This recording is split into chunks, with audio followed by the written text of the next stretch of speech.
The first light in Umunna comes not as a quiet thing, but a proclamation. Drums waking from their sleep, smoke climbing from thatch roofs like the fingers of old women pointing at the sky. In the space between thatch and day, Ijeoma was born. Not in the great house where chiefs keep their secrets, but in a hut where songs of the market braided with the lullabies of the river. She grew with millet dust on her feet and moonlight braided into her hair. The village called her the chief's daughter, but loved her as their own. A girl who could mend a torn skirt and hush a crying goat with the same soft voice. Chief Obiora wore his authority like a carved mask, brilliant and distant. He sat where kola nuts were offered and made decrees with the same steadiness he used to hold his walking staff. Enkay, Ijeoma's mother, had the quiet sorrow of women who know the laws of both earth and sky. She buried her worries between soft pots and folding prayers. Even as a child, Ijeoma learned the village proverbs. The river shapes the stone but does not lose its water. The ember remembers the forest that birthed the flame. The world of Umunna hummed with rituals and small mercies, and the girl who could hear the market's gossip and the ancestors' whisper would one day carry both to the place the sun fears to go. When Ijeoma became a woman, her laughter grew thick with the promise of seasons yet to be harvested. She courted books of calabash and secret letters folded into the hems of cloths, little pieces of the outside world brought to her by traders and visiting kin. It was at a palm wine party that she first met Sir Emeka, a man whose smile was a borrowed mood, generous with compliments, stingy with truth. His silk-scented hands promised her a road beyond Umunna, beyond the smoke and dust. And she believed him because hope wears the garb of simple faith. But promises in Umunna are like the termite hills. Hold one wrong thing long enough, and everything shifts. Ijeoma did not tell her father when she carried a child beneath her ribs. She carried the secret like a soft stone against her heart. When the child showed when bellies can hide no more, Chief Obiora's face crumpled in a manner that felt like winter. He saw an insult where Ijeoma had seen consequence, and the tribunal of kith and kin declared what they believed justice. In a public circle, at the shade of the Iruko, Obiora pronounced a sever. Ijeoma was to leave the great house and its mirror of honor. The curse spoke itself in slow syllables. Shame, the most hungry animal, began gnawing at the edges of her world. To leave Umunna was to be a bird cut from its nest.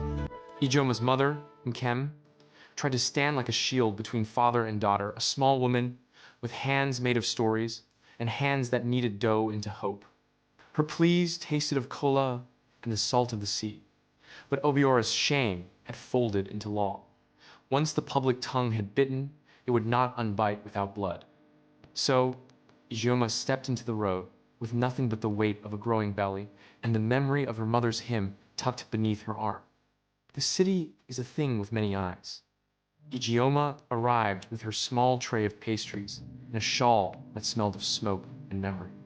She sold ekpunkpo and sweetbread under the unforgiving sun and wrapped her infant, Anuli, to her back with strips of faded ankara. People in the market treated coins and indifference. Mama Eze, a woman with a voice like a snapping reed and a tongue that made knives seem gentle, delighted in Ijeoma's fall. You will learn, she spat, names like quarried stones.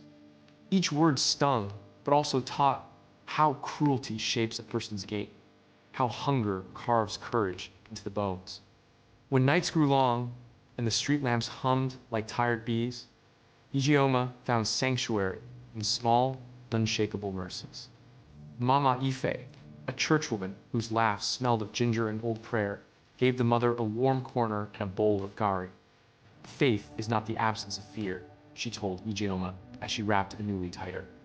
It is the hand that steadies the walking stick. In those rooms, warmed by whispered scriptures, Ijeoma learned to mend more than pastries. She learned how to braid hair into tidy crowns, to fold a child's shirt without creases of bitterness, and the way a small kindness could be stitched into a life and keep it from unraveling. Danger came, wearing a suit and a honeyed voice. Mr. Kalu, a man who smoked imported cigarettes and wore a watch like a sun, offered opportunity with the same smoothness a thief uses to save friend. He took Ijeoma to places where the light was dimmer and the promises were unsigned, heavier. When his hand misread consent as invitation and greed grew its claws, she ran. She ran through alleys that smelled of cassava and whetstone, clutching Anuli like a talisman. Each danger left a mark, not only on her skin, but within the neat ledger that would later keep track of who she trusted. When Ijeoma returned to Umunna, it was not as a penitent seeking forgiveness, but as a woman who had learned how to bind wounds into protection. Chief Obiora looked older, the deep grooves of shame carved into his weathered face. Enkay, her mother, pressed their foreheads together with the old way of blessing and sorrow. The village heard the story and felt the slow, complicated ripple. Chief Obiora had thrown salt into his own wounds when he cast his daughter out. The revelation of Surameka's deeds revealed that the treachery had been close to home. Ijeoma offered no spectacle of triumph. Instead, she brought the tools of mending, money to clear debts, land deeds to secure the future of families, scholarships for girls who had the look of hunger in their eyes. She established a small training house where Anuli's kitchen opened a branch to teach the young women of Umunna to knead dough, to keep ledgers, and to stand when the wind tried to bow them. Forgiveness, when it came, was measured not as weakness, but as the most difficult courage, to turn hate into healing.